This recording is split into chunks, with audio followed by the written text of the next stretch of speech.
నమస్కారం, ఘంటారావానికి స్వాగతం. ముందుగా ప్రధాన అంశాలు. నేటితో ముగియనున్న చంద్రబాబు విదేశీ పర్యటన. రాత్రికి ఢిల్లీ చేరిక, రేపు కేంద్ర మంత్రులతో భేటీ.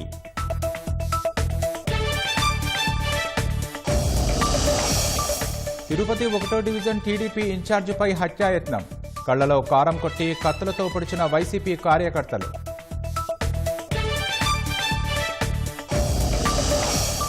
గుంటూరు ఒంగోలు మార్గంలో నిత్యం ప్రమాదాలు. చిలకలూరిపేటలో ట్రామా కేర్ సెంటర్ కోసం జిల్లావాసుల డిమాండ్.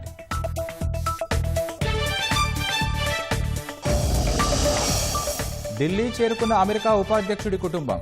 ఫ్రాన్స్కు త్రివిధ దళాల గౌరవ వందనం. సాయంత్రం మోదీతో భేటీ.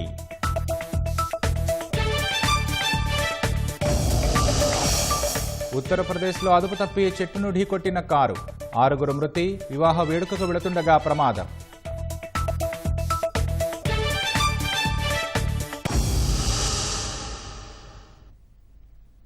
కుటుంబ సభ్యులతో కలిసి యూరప్కు వ్యక్తిగత పర్యటనపై వెళ్లిన ముఖ్యమంత్రి చంద్రబాబు ఈ అర్ధరాత్రి స్వదేశానికి తిరిగి రానున్నారు. అర్ధరాత్రి 12 గంటల సమయంలో సీఎం చంద్రబాబు ఢిల్లీ చేరుకోనున్నట్లు తెలుస్తోంది. రేపు ఢిల్లీలో పలువురు కేంద్ర మంత్రుల్ని చంద్రబాబు కలవనున్నారు. కేంద్ర హోంమంత్రి అమిత్ షాతో పాటు కేంద్ర జలశక్తి, న్యాయశాఖ మంత్రులతోనూ సీఎం భేటీ అయ్యే అవకాశం ఉంది. రాష్ట్రానికి సంబంధించిన పలు అంశాలు, ప్రాజెక్టులపై కేంద్ర మంత్రులతో సీఎం చంద్రబాబు చర్చించనున్నారు. మంత్రి గారు విదేశ పర్యటనలో యూరోప్ లో ఉన్నారు. వారి రాత్రికి వస్తున్నారు. ఇక్కడి నుంచి కేంద్ర మంత్రులు కొంతమందిని ఢిల్లీలో ఒక రోజుండి రాష్ట్రానికి సంబంధించిన వ్యవహారాలను మాట్లాడుకుంటూ మళ్ళీ ఆంధ్రప్రదేశ్కి వెళ్తున్నారు.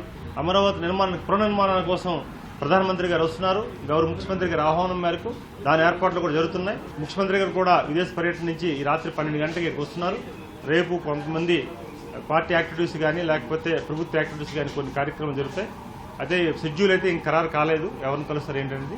ఆంధ్రప్రదేశ్లో ఆంధ్రుడే కాదు, తెలుగువాడు దేశంలో ఇతర ప్రాంతాల్లో విదేశాల్లో ఉన్న తెలుగువాడు కూడా ఆసక్తిగా ఎదురు వస్తున్నారు. ఇది మంచి పరిణామం అని చెప్పి సందర్భంగా తెలియజేసుకుంటున్నాం.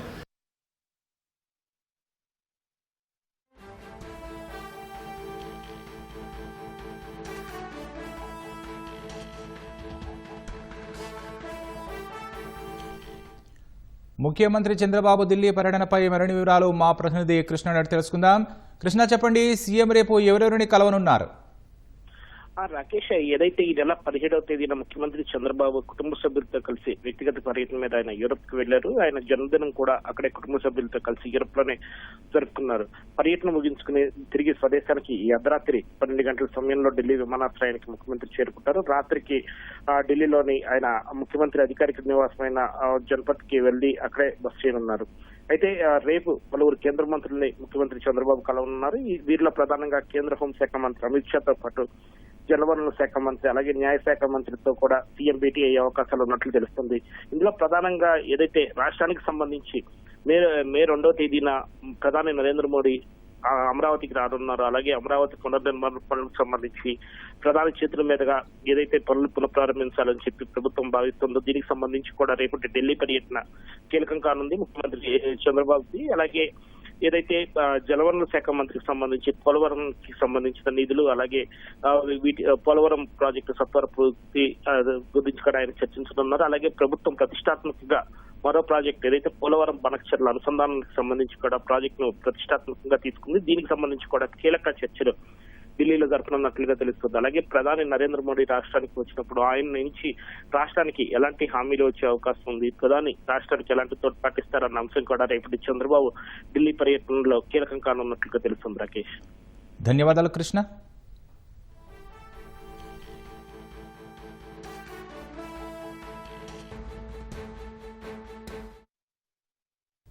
సివిల్ సర్వీసెస్ దినోత్సవం సందర్భంగా అఖిల భారత సర్వీస్ అధికారులకు ముఖ్యమంత్రి చంద్రబాబు శుభాకాంక్షలు తెలిపారు.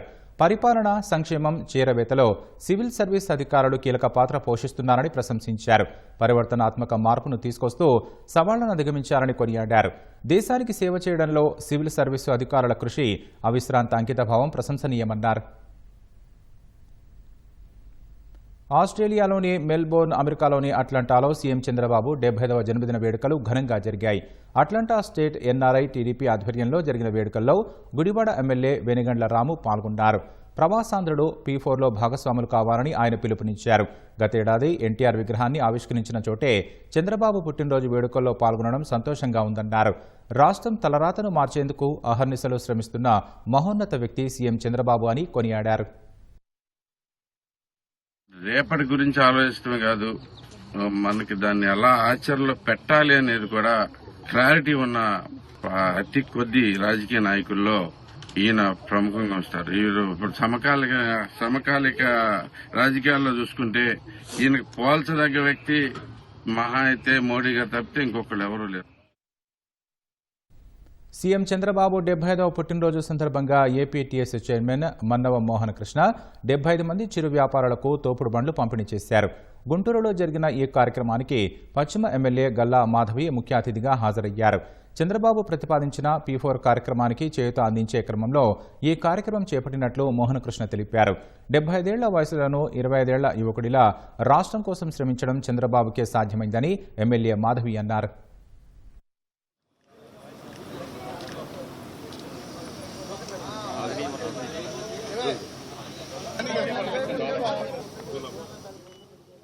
మరి ఎందరో నిరుపేదలు ఒక బండికి 300 రూపాయల చొప్పున 600 రూపాయల చొప్పున అద్దె కడుతూ ఆ బళ్ళకి ఇంకా అద్దె బళ్ళల్లోనే వాళ్ళు వాళ్ళ జీవనాధారమైన కార్యకలాపాలు చేసుకోవడం జరుగుతూ ఉంది. అలాంటిది ఈరోజు వాళ్ళందరినీ గుర్తించి దాదాపుగా 75 మందిని ఒక్కొక్క బండి 12,000 నుంచి 13,000 చొప్పున వెచ్చించి వారందరికీ ఈరోజు ఈ బళ్ళు పంపిణీ చేయడం అనేది నిజంగా చాలా గొప్ప కార్యక్రమము. ఈ తోపుడు బళ్ళ ద్వారా వారు వివిధ రకాలైన చిన్న వ్యాపారాలు అంటే వాళ్ళకి స్వయం ఉపాధి కల్పించడానికి నా వంతు ఈ చిన్న సాయం చేయటం చాలా సంతృప్తిగా ఉంది. చంద్రబాబు నాయుడు గారు మరింత కాలం ఆయురారోగ్యాలతో సుఖ సంతోషాలతో మరిన్ని సంవత్సరాలు ప్రజాసేవలో ఉండాలని వారిని స్ఫూర్తిగా తీసుకొని మనందరం కూడా ఇదే సేవ పొందాలో కొనసాగాలని కోరుకుంటూ మరోసారి నారా చంద్రబాబు నాయుడు గారికి జన్మదిన శుభాకాంక్షలు. గుంటూరులోని శంకర్ విలాస్ పైవింతన పనులు అడ్డుకోవడానికి ఎవరన్ని ప్రయత్నాలు చేసినా నిర్మాణం ఆగబోదని కేంద్ర మంత్రి పెమ్మసాని చంద్రశేఖర్ స్పష్టం చేశారు. అపోహలు నమ్మొద్దని స్థానికులకు సూచించారు. ఆర్ఓబీ నిర్మాణంపై స్థానిక ప్రజాప్రతినిధులు అధికారులతో కార్పొరేషన్ కార్యాలయంలో సమీక్ష నిర్వహించారు. ఆర్ఓబీ నిర్మాణం వల్ల స్థలం కోల్పోయిన బాధితులకు పరిహారం పంపిణీ చేశారు. అతి తక్కువ సమయంలోనే ఆర్ఓబీ నిర్మాణం పూర్తి చేస్తామని పెమ్మసాని చెప్పారు. అంటే ఒక బ్రిడ్జిని తీసుకొచ్చిన తర్వాత financial sanction, administrative sanction, tender process ఇవన్నీ కూడా అవ్వాలి అంటే జనరల్ గా 2-3 సంవత్సరాల టైం పడుతుంది ఎక్కడైనా చూస్తే మీరు. అలాంటిది 6 నెలల కాలంలో మొత్తం ప్రక్రియని కంప్లీట్ చేశాం మేము. ఈరోజు టెండర్ ప్రక్రియ కూడా పూర్తయి బ్రిడ్జ్ కన్స్ట్రక్షన్ కావాలనుకుంటే రేపు పొద్దున స్టార్ట్ అయ్యేటువంటి పరిస్థితిని తీసుకొచ్చాం మేము ఫస్ట్ టైం. ఇందులో కొంతమంది కొన్ని అపోహలు సృష్టిస్తా ఉన్నారు. నేను ఒకటే చెప్తా ఉన్నా, ప్రజలను కన్ఫ్యూజ్ చేయటం కోసం అర్థం లేని ఆరోపణలు తీసుకొచ్చి అపోహలు కల్పియొద్దు. అండర్ పాస్లు మొత్తం 3 GGH హాస్పిటల్కి 44 అడుగుల వెడల్పుతోటి అండర్ పాస్ తీసుకున్నాం. అరండల్పేట 4వ లైన్కి 60 అడుగులు వెడల్పు అండర్ పాస్ తీసుకున్నాం. అరండల్పేట 5వ లైన్కి 44 అడుగులు అండర్ పాస్లు తీసుకున్నాం. బ్రిడ్జి లెంత్ తక్కువ అంటున్నారు. బ్రిడ్జ్ లెంత్ ఒకప్పుడు 430 మీటర్లు, ఈ రోజు 930 మీటర్లు, అంటే డబల్ చేశాం దీన్ని. వీళ్ళేమంటారు, ఎక్కడి నుంచో 1 కిలోమీటర్ 2 కిలోమీటర్లు కట్టమంటారు. అంటే అది ఫ్లైఓవర్ అవుతుంది కానీ అది ఆర్ఓబి అవ్వదు. ఇప్పటికే ఈ కొంచెం కట్టిన దానికే చుట్టుపక్కల ఉన్నటువంటి షాపుల వాళ్ళు జీవనోపాధి కోల్పోతా ఉన్నారు. దీన్ని 1 కిలోమీటర్ 2 కిలోమీటర్లు ప్రొలాంగ్ చేస్తే మిగిలిన వ్యాపారాలన్నీ దెబ్బతింటాయి. అంటే వాళ్ళు దెబ్బతినే పరిస్థితి వస్తే మళ్ళీ వాళ్ళు వచ్చి కోర్టుల్లో కేసేస్తే ఈ బ్రిడ్జి ముందుకెళ్లకుండా చేయాలనేటువంటి ఒక ఆలోచన. బ్రిడ్జి పర్పస్ ఏంటంటే రైల్వే గేట్ని దాటుకుంటూ చుట్టుపక్కల ప్రాపర్టీస్కి మినిమం డిస్టర్బెన్స్ ఉంటూ చేసేటువంటి ఉద్దేశమే ఈ బ్రిడ్జి ఉద్దేశం. సర్వీస్ రోడ్లు ఇప్పుడున్న దానికంటే టోటల్ మాస్టర్ ప్లాన్లో 120 ఫీట్ ఉంది. అటు 25 అడుగులు ఇటు 25 అడుగులు సర్వీస్ రోడ్స్ వస్తూ ఉన్నాయి.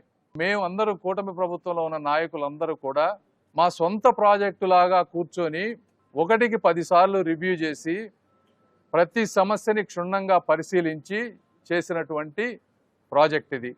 పొరపాటున కూడా ఇక్కడ ఉన్న వాళ్ళం ఎవ్వరం కూడా తప్పు చేసేటువంటి వ్యక్తులం కాదు. ఏది చేసినా కూడా ఇంత సొంత ఒక 0% కూడా సొంత లాభం చూసుకోకుండా ప్రజల గురించి ఆలోచించి చేసే వ్యక్తులం మేము. కాబట్టి మీరు అపోహలు నమ్మొద్దు. అదేవిధంగా అతి తక్కువ టైంలో కూడా చేసే బాధ్యత మేము తీసుకుంటాం. తెలుగుదేశం పార్టీ రాష్ట్ర కార్యదర్శి జకీబుల్లా మరణం పార్టీకి తీరని లోటని మంత్రి సవిత అనంతపురం ఎమ్మెల్యే దగ్గుపాటి ప్రసాద్ అన్నారు. ఆదివారం గుండెపోటుతో చనిపోయిన జకీబుల్లా పార్థివ దేహాన్ని చూసేందుకు టీడీపీ నేతలు ఆయన ఇంటికి వెళ్లారు. మంత్రి సవిత జకీబుల్లా పార్థివ దేహంపై తెలుగుదేశం పార్టీ జెండా కప్పి నివాళులర్పించారు. జకీవుల్లా గారు నిన్నటి రోజున చనిపోవడం నిజంగా చాలా బాధాకరమైన విషయం. ఎందుకంటే ఆ కుటుంబం ముందు నుంచి తెలుగుదేశం పార్టీ కోసం అహర్నిశలు కష్టపడిన కుటుంబం. పార్టీ అధికారంలో ఉన్నా లేనప్పుడు కూడా పార్టీ కోసం అహర్నిశలు కష్టపడడం, సామాన్యమైన కార్యకర్త దగ్గర నుంచి ప్రతి ఒక్కరిని ఆదరించి తన సొంత కుటుంబ సభ్యులా భావించే వ్యక్తి జకీవుల్లా గారు. నిన్నటి రోజున లోకేష్ బాబు గారు మరి చంద్రబాబు నాయుడు గారు కూడా నిజంగా చాలా బాధపడ్డారు. వారి కుటుంబానికి తెలుగుదేశం పార్టీ ఎప్పుడూ అండగా ఉంటుందన్న విషయాన్ని కూడా తెలియజేస్తూ మరి ఈరోజు వారి కుటుంబ సభ్యులతోనూ వారి తండ్రి గారితో కూడా మాట్లాడాం. పార్వతీపురం మన్యం జిల్లా కురుపాంలో సంత కోనేరు చెరువులో చేపలు మృత్యువాత పడ్డాయి. స్థానిక మత్స్యకారులు కొన్ని నెలల క్రితం ఈ చెరువులో చేప పిల్లలు వదిలారు. అవి పెద్దవై పట్టుకునే సమయంలో గత 4 రోజులుగా మృత్యువాత పడుతున్నాయి. డ్రైనేజీ నీళ్లు చెరువులో కలవడం వల్లే నీరు కలుషితమై చేపలు మరణిస్తున్నట్లు మత్స్యకారులు ఆవేదన వ్యక్తం చేస్తున్నారు. అధికారులు స్పందించి నష్టపరిహారం ఇప్పించాలని, డ్రైనేజీని చెరువులో కలవకుండా చూడాలని కోరుతున్నారు. తిరుపతి జిల్లా శ్రీకాళహస్తి నియోజకవర్గంలో ఇసుక మాఫియా ఆగడాలకు లెక్కే లేకుండా పోయింది. రేణిగుంట నుంచి తొట్టంబేడు వరకు స్వర్ణముఖి నది పొడవునా విచ్చలవిడిగా రాత్రి పగలు తేడా లేకుండా ఇసుకను భారీగా తరలించేస్తున్నారు. రాజకీయ ముసుగులో కొందరు ఈ అక్రమాలకు పాల్పడుతున్నట్లు ఆరోపణలు వినిపిస్తున్నాయి. జేసీబీలతో ఇసుక తవ్వి ట్రాక్టర్లు, లారీలతో బయట ప్రాంతాలకు తరలిస్తున్నారు. ఆదివారం సెలవు కావడంతో కొందరు అక్రమార్కులు రేణిగుంట, ఏర్పేడు మండలాల సరిహద్దు ప్రాంతంలో భారీగా ఇసుక తవ్వకాలు చేపట్టారు. ఇసుక రవాణాను అడ్డుకున్న అధికారులపై కొందరు నేతలు బెదిరింపులకు పాల్పడుతుండటంతో చాలామంది సిబ్బంది చూసి చూడనట్లు వ్యవహరిస్తున్నారు.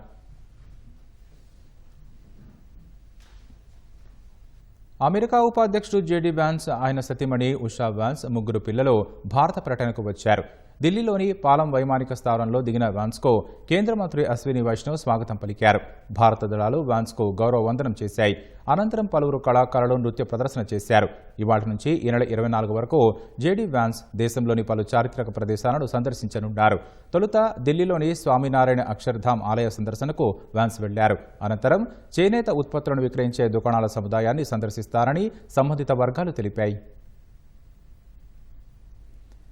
అమెరికా ఉపాధ్యక్షుడిగా బాధ్యతలు చేపట్టిన తర్వాత జేడీ వ్యాన్స్ భారత పర్యటనకు రావడం ఇదే తొలిసారి. ఆయన వెంట భార్య, 3 పిల్లలతో పాటు ఉన్నత స్థాయి అమెరికా ప్రతినిధులు ఉన్నారు. జేడీ వ్యాన్స్ పిల్లలు సంప్రదాయ భారతీయ దుస్తుల్లో కనువిందు చేశారు. ద్వైపాక్షిక సంబంధాలపై చర్చించేందుకు సాయంత్రం లోక కళ్యాణ్ మార్గ్లోని ప్రధాని నరేంద్ర మోదీ నివాసానికి వ్యాన్స్ చేరుకుంటారు.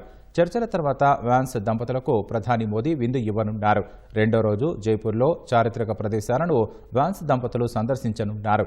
ఈ నెల 23న ఆగ్రాలో తాజ్ మహల్ను సందర్శించి తిరిగి జైపూర్కు చేరుకుంటారు. 24న తిరిగి అమెరికా వెళ్లనున్నారు.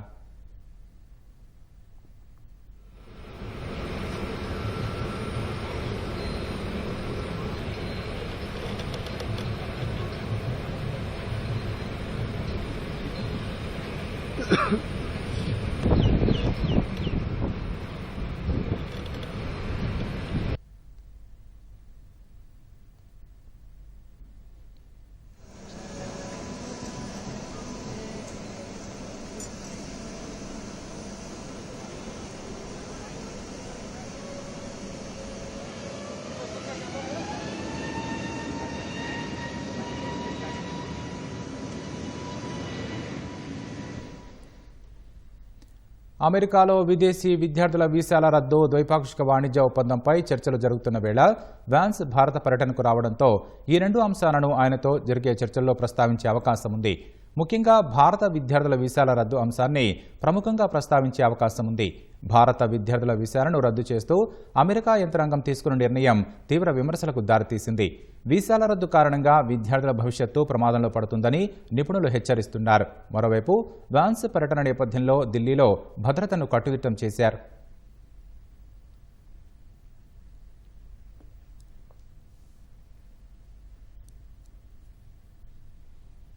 జార్ఖండ్లో మావోయిస్టులకు గట్టి ఎదురుదెబ్బ తగిలింది. బొకారో జిల్లా లాల్పానియా ప్రాంతంలోని లుగు హిల్స్ వద్ద ఈ ఉదయం కోబ్రా దళాలతో జరిగిన ఎన్కౌంటర్లో 8 మంది మావోయిస్టులు మృతి చెందారు. మృతుల్లో మావోయిస్టు కీలక నేత వివేక్ ఉన్నట్లు అధికారులు తెలిపారు. అతడిపై ₹1 కోటి రివార్డు ఉందని చెప్పారు. నిఘా వర్గాల సమాచారంతో సీఆర్పీఎఫ్, జార్ఖండ్ పోలీసులు సంయుక్తంగా ఆపరేషన్ నిర్వహించినట్లు అధికారులు తెలిపారు. ఎదురుకాల్పులు జరిగిన ప్రాంతంలో 2 ఇన్సాస్ రైఫిల్స్, ఒక సెల్ఫ్ లోడింగ్ రైఫిల్, ఓ పిస్టల్ స్వాధీనం చేసుకున్నట్లు చెప్పారు. భద్రతా దళాల్లో ఎవరూ గాయపడలేదని, మావోయిస్టుల కోసం కూంబింగ్ కొనసాగుతోందని తెలిపారు. ఉత్తరప్రదేశ్లోని కుషీనగర్లో ఓ కారు అదుపు తప్పి చెట్టును ఢీకొనడంతో 6 మృతి చెందారు, 2 గాయపడ్డారు. గమనించిన స్థానికులు ఘటనా స్థలికి వెళ్లి కారులో చిక్కుకున్న వారిని అతి కష్టం మీద బయటకు తీశారు. క్షతగాత్రులను సమీపంలోని ఆసుపత్రికి తరలించారు. ఓ వివాహ వేడుక కోసం నారాయణపూర్ చార్గహా నుంచి దేవ్గాంవ్కు వెడుతుండగా ప్రమాదం జరిగినట్లు పోలీసులు తెలిపారు. ఘటన జరిగిన సమయంలో 6 అక్కడికక్కడే మృతి చెందినట్లు చెప్పారు.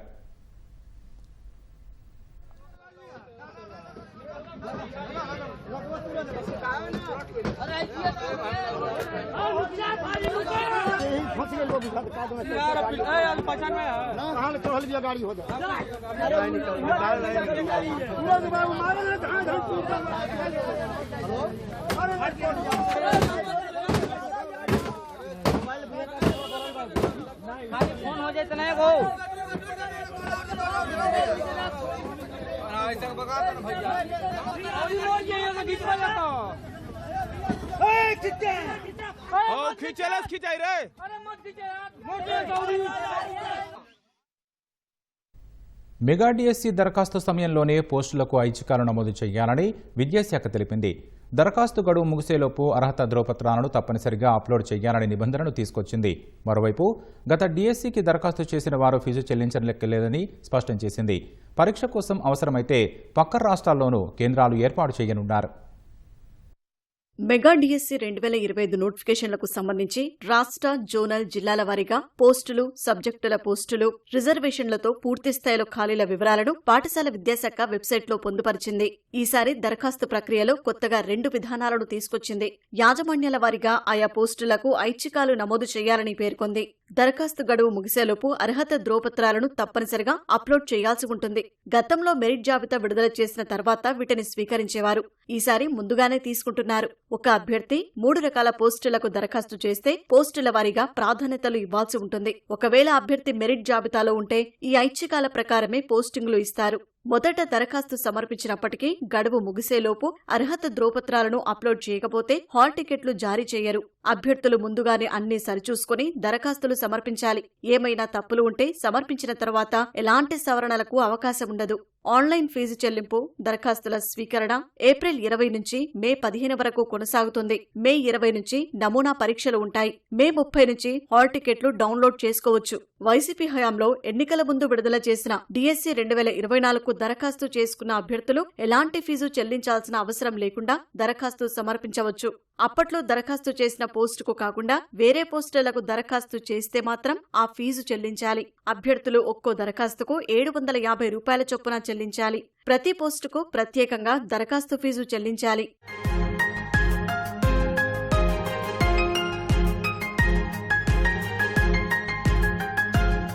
అభ్యర్థులు ఎవరైనా తప్పుడు సమాచారాన్ని నింపితే దరఖాస్తు తిరస్కరించడంతో పాటు వారిపై క్రిమినల్ చర్యలు తీసుకుంటారు.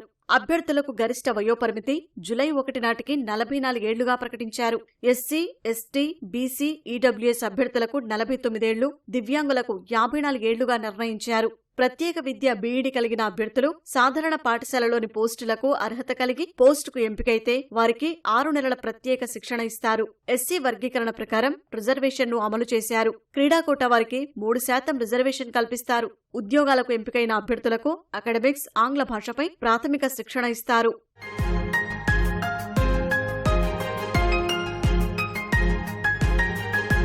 పరీక్ష ఆన్లైన్లో ఉంటుంది. జిల్లా కేంద్రాలు, పురపాలికలు, రెవెన్యూ డివిజన్, మండల కేంద్రాల్లో కేంద్రాలు ఉంటాయి. ఆన్లైన్ పరీక్షలు జూన్ 6 నుంచి జూలై 6 వరకు జరుగుతాయి. దరఖాస్తుల ఆధారంగా వీటిని పొడిగించడం, తగ్గించడం జరుగుతుంది. అభ్యర్థుల సంఖ్య పెరిగి పరీక్షా కేంద్రాల సమస్య ఏర్పడితే ఆయా జిల్లాలకు సమీపంలోని పక్క రాష్ట్రాల్లో కేంద్రాలను కేటాయిస్తారు. ఒకసారి 300 నుంచి 500 మంది పరీక్ష రాసే సామర్థ్యంతో కేంద్రాలు ఉంటాయి. ఆన్లైన్ పరీక్ష కొన్ని రోజుల పాటు జరుగుతుంది. అందుకే అన్ని సెషన్లను కలిపి ఈ ఏపీ సెట్ జేఈఈల్లో అమలు చేస్తున్నట్లు నార్మలైజేషన్ విధానాన్ని పాటిస్తారు. పీజీటీ, టీజీటీలను ఆంగ్ల మాధ్యమంతో పాటు 10వ తరగతిలో మొదటి భాష, ఇంటర్మీడియట్లో రెండో భాష, డిగ్రీలో చదువుకున్న భాషకు అనుగుణంగా ఆంగ్లంతో పాటు మరో భాషలో ప్రశ్నాపత్రం ఉంటుంది. ఇతర పోస్టులకు సంబంధించి ఆంగ్లంతో పాటు అభ్యర్థులు ఎంపిక చేసుకున్న భాషలో పరీక్ష ఉంటుంది. పీడీ, పీఈటీలకు ఆంగ్లంతో పాటు తెలుగులోనూ ప్రశ్నాపత్రం ఇస్తారు.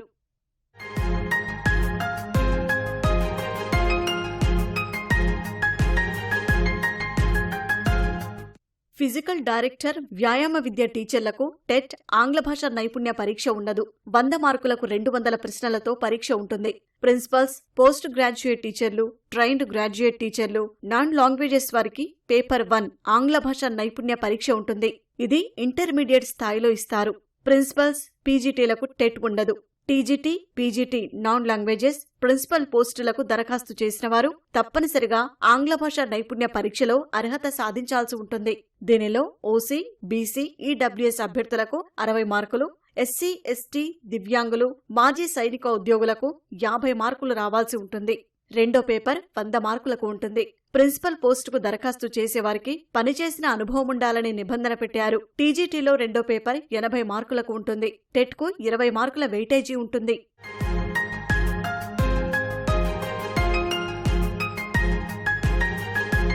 వైసీపీ హయాంలో తీసుకొచ్చిన అప్రెంటిస్షిప్ విధానాన్ని కూటమి సర్కార్ రద్దు చేసింది. గతేడాది ఫిబ్రవరిలో వైసీపీ ప్రభుత్వం ఇచ్చిన డిఎస్సి 2024లో అప్రెంటిస్షిప్ విధానాన్ని తీసుకొచ్చింది. ఉద్యోగాలకు ఎంపికైన వారు 2 ఏళ్ల పాటు వెట్టి చాకరీ చేసేలా ప్రత్యేక జీవో జారీ చేసింది. ఉద్యోగాలకు ఎంపికైన అభ్యర్థులకు తొలి ఏడాది ఆయా కేటగిరీలోని బేసిక్లో 50%, రెండో ఏడాది 60% గౌరవ వేతనం ఇవ్వనున్నట్లు ప్రకటించింది. దీన్ని ఇప్పుడు రద్దు చేశారు. 5 ఏళ్ల తర్వాత రాష్ట్రంలో విద్యుత్కు పెరిగే డిమాండ్కు అనుగుణంగా నెట్వర్క్ సామర్థ్యాన్ని విస్తరించాలని ప్రభుత్వం నిర్ణయించింది. ఇందుకు 28,000 కోట్లు అవసరమవుతాయని లెక్కలు వేసింది. ఈ వ్యయంలో 80% ఇవ్వాలని కేంద్రానికి ఇంధన శాఖ విజ్ఞప్తి చేసింది. కేంద్రం సైతం ఈ భారీ ప్రాజెక్టుకు సూచనప్రాయంగా ఆమోదం తెలిపినట్లు సమాచారం. రాయలసీమ నుంచి కాకినాడ వరకు ట్రాన్స్కో నెట్వర్క్ ఆగ్మెంటేషన్ సామర్థ్యం పెంపు కోసం ప్రతిపాదించిన ప్రాజెక్టుకు కేంద్రం సూచనప్రాయంగా ఆమోదం తెలిపినట్లు విశ్వసనీయ సమాచారం. ప్రాజెక్టు నివేదికలోని కొన్ని సందేహాలపై అధికారుల నుంచి వివరణ తీసుకుంది. రాయలసీమలో ఇప్పటికే ఉన్న కొత్తగా ఏర్పాటు కానున్న సౌర, పవన, పునరుత్పాదక ప్లాంట్లు, పంపుడు స్టోరేజీ, బ్యాటరీ స్టోరేజీ ప్రాజెక్టుల నుంచి వచ్చే విద్యుత్ను వాడుకునేందుకు నెట్వర్క్ ను అభివృద్ధి చేయాల్సి ఉంది. భావి అవసరాల దృష్ట్యా లైన్ల సామర్థ్యం పెంపునకు 28,000 కోట్ల వ్యయంతో ప్రాజెక్టు చేపట్టబోతున్నట్లు రాష్ట్ర ఇంధన శాఖ కేంద్రానికి ప్రతిపాదనలు పంపింది. ఇందులో 60 నుంచి 80% నిధులు సర్దుబాటు చేయాలని కోరింది. దీనికి అనుమతులు వస్తే పూర్తి చేసేందుకు కనీసం 5 ఏళ్లు పడుతుందని అంచనా.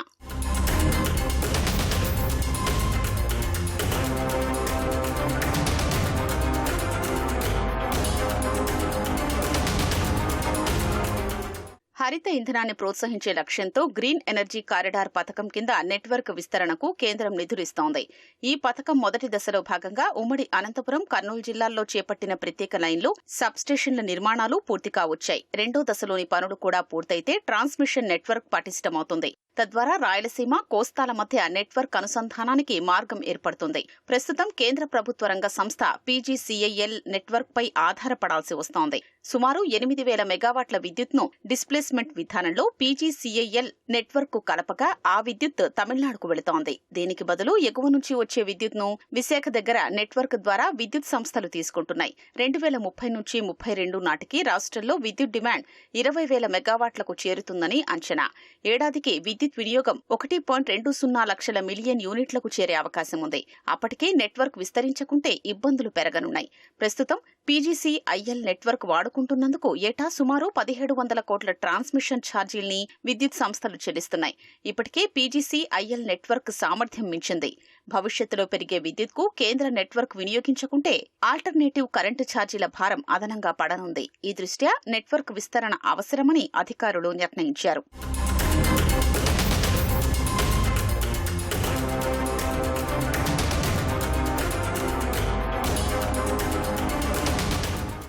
కాకినాడ సెజ్ తూర్పుగోదావరి జిల్లా వేమగిరి దగ్గర 400 kV సబ్స్టేషన్ నుంచి సత్తెనపల్లిలోని సబ్స్టేషన్ వరకు నెట్వర్క్ అందుబాటులో ఉంది. అక్కడి నుంచి గుడివాడకు, ఆపై రామాయపట్నానికి విస్తరించాలన్నది అధికారుల ఆలోచన. రామాయపట్నంలో కొత్తగా పోర్టుతో పాటు BPCL చమురు శుద్ధి కర్మాగారం, ఇండోసోల్ వంటి భారీ ప్రాజెక్టులు రాబోతున్నాయి. వాటి విద్యుత్ అవసరాలు తీర్చడానికి నెట్వర్క్ అవసరం ఉంటుంది. రామాయపట్నం నుంచి అనంతపురం జిల్లాలోని నెట్వర్క్ ను కలపనున్నారు. దీనివల్ల శ్రీకాకుళం జిల్లా మినహా రాష్ట్రంలోని అన్ని ప్రాంతాలు ట్రాన్స్కో నెట్వర్క్ కు అనుసంధానమవుతాయి. రాయలసీమలోని ప్రాజెక్టుల నుంచి వచ్చే విద్యుత్ను రాష్ట్రంలో అవసరమైన చోటుకు తరలించే వీలుంటుంది.